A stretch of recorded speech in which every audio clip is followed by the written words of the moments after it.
Okay, so I'm going to attempt this question. This is part of your homework question. Okay, so you can see that the beam is cantilevered, is supporting a between B to C, is supporting a evenly distributed load, and it has a point load at point C. Okay, so the information given to us is the nails are on both sides of the beam, and each can resist a shear of 2 kilonewton. Okay, so left side there's a nail, the right side there's another nail. In addition to the distribution loading, determine the maximum load P that can be applied to the end of the. So we're going to find what P is. Okay, so what is P? So given that the nails are spaced 100 millimeters apart, and also given the allowable shear for the wood is tau allowable is 3 megapascal. So this question is very similar. I mean, similar in some context to your quiz today. Okay, right. So so let's gather the information that we're given and draw a transformation first. So I'm going to call this my x and y. Okay, and then this is our rotation in z. And in this view, these are our x, y, and that is our z. Okay, so we know that the force resistance per nail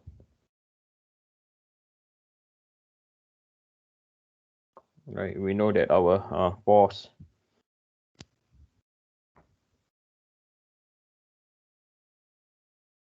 resistance per nail F is equal to 2 times 10 to the power 3 Newton. Okay, and we are also given that the spacing, right, spacing. So for this case, our S is at 0.1 meter. Okay, and then we are given that the surge stress allowable for the wood is sitting at 3 times 10 to the power 6 Pascal. Right. So there are two failure mode that they want us to analyze over here. One of the failure mode. Okay, so number one, due to the fastener.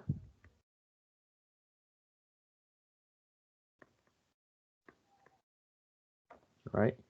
So for this case, the formula that we can use is equal.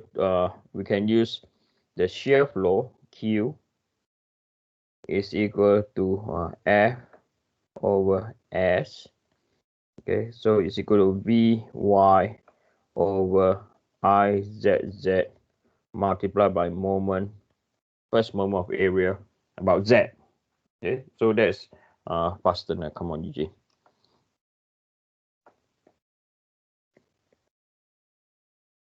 Right. So the next failure mode, number two, right, is going to be due to the shearing due to the wooden structure, right? So this is, we are going to use the shear stress allowable is equal to Vy over Izz Qz multiplied by divided by thickness, right?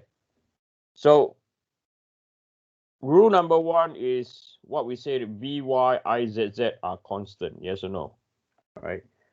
So we have to find our IZZ, QZ. Okay, but before we do anything, we want to know how the structure is loaded. Okay, so if you look at the structure, okay, so we still need to point out, draw the free body diagram and shear force diagram.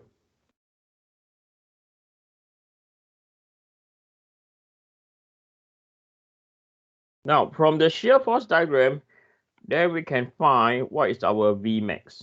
Okay, so now we don't know yet. Okay, so it is good to sketch out.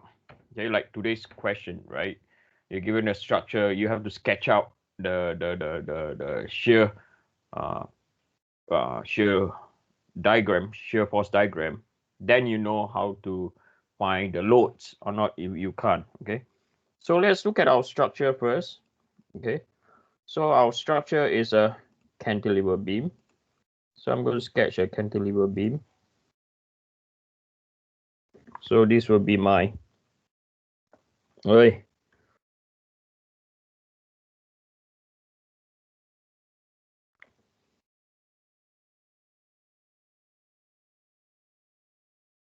X, Y, rotation about Z, and by looking at the beam,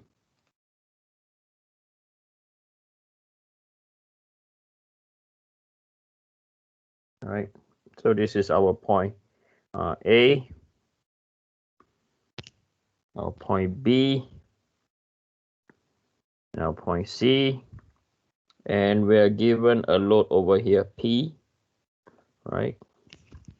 And then somewhere over here, not somewhere, a certain distance away is equivalent load is 2 times 10 to the power 3 multiplied by a distance of 1.5, right? And let me write better. Okay, so we have 2 times 10 to the power 3 multiplied by a distance 1.5. So the equivalent load over here, 2 power 3 times 2 power 3 times 3000. Okay, so we know that this is 3000, and because it's a cantilever beam, we have a reaction AY over here, and we have a counter moment in this direction. That is our moment A. This is because if we fix this point over here where I'm drawing the circle, the P and the 3000 will generate a clockwise rotation, right? So in that context, moment about A has to be in the counterclockwise. Okay, so from here we specify our distances. So here to here, our distance is 1.5 plus by 1.5 divided by 2, right? So 1.5 divided by 2 plus 1.5 is equal to 2.25, and up to P it is 3 meters. Okay, so from here to here,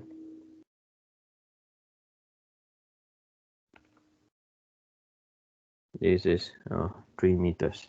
Okay,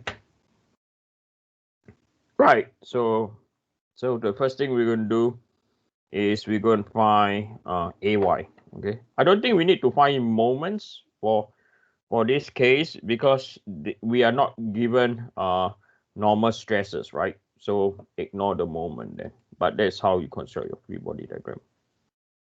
So from here, we are going to do static analysis. Anyway.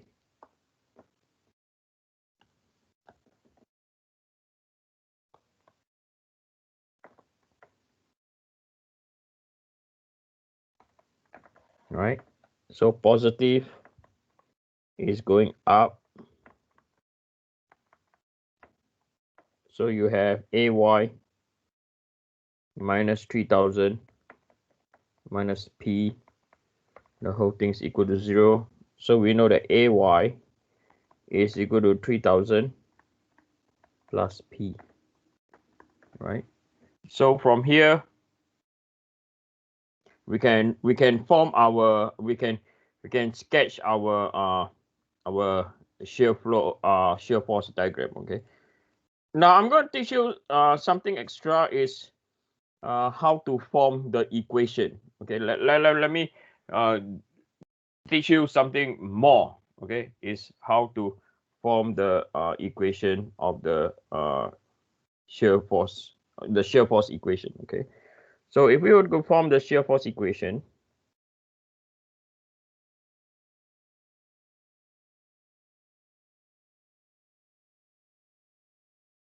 okay, so this is our datum, so-called. So we are going to form the equation between point A to point B, right? So this is 0x to 1.5, all right? So we know that from here, this is just to help you recall on shear force and bending moment equation, okay? So you have this, right? So this is your 3000 plus P. This is your distance x. So V as a function of x, and this is moment as a function of x, right? So we don't need moment, we only need the shear force. Why the shear force is coming here down and the moment is going to enter? Because we make the assumption, we assume positive shear and positive bending moment. I will teach this further after your midterm, okay? But I want you to, I think probably you guys know, probably learn from 2P. I'm just doing a recap. So positive is going up, summation of forces about y is equal to 0. So it's 3000 plus P minus V as a function of x is equal to 0. So V as a function of x is equal to 3000 plus P. And the limits of this equation is 0x to 1.5. Okay. So the next thing that we look at is what if at point B, what's going to happen? Right, at point B when x is equal to 1.5, right? So we know by substitute into equation number 1, right? When V is at point B, right? The shear force is also equal to 3000 plus P. Okay. Then next we do between point B, right? We do between point B to point C. All right, we do between point B to point C. So point B to point C is not any more difficult. So this is point A, but you have to get your distance right first, okay? Let me specify what do I mean. So if you look at our question, from point B onwards, right, we have a evenly distributed load, yes or no, right? So over here, okay, we know that there's a even, so the distance from here to here is 1.5, right? So the distance from here to here, okay, if we stop at here, we call it x. So the distance from here to here is equal to x minus 1.5, right?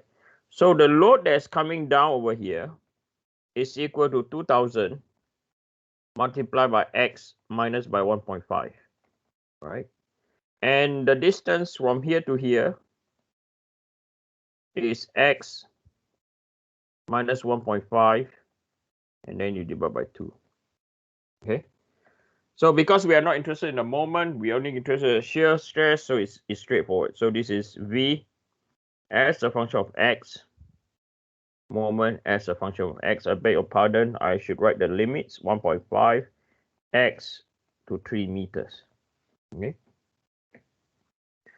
So now all we need to do is so we have our over here, we have a load going up. This diagram is keep on following us, but I need it, okay? Sorry about that. So over here, You have static analysis again.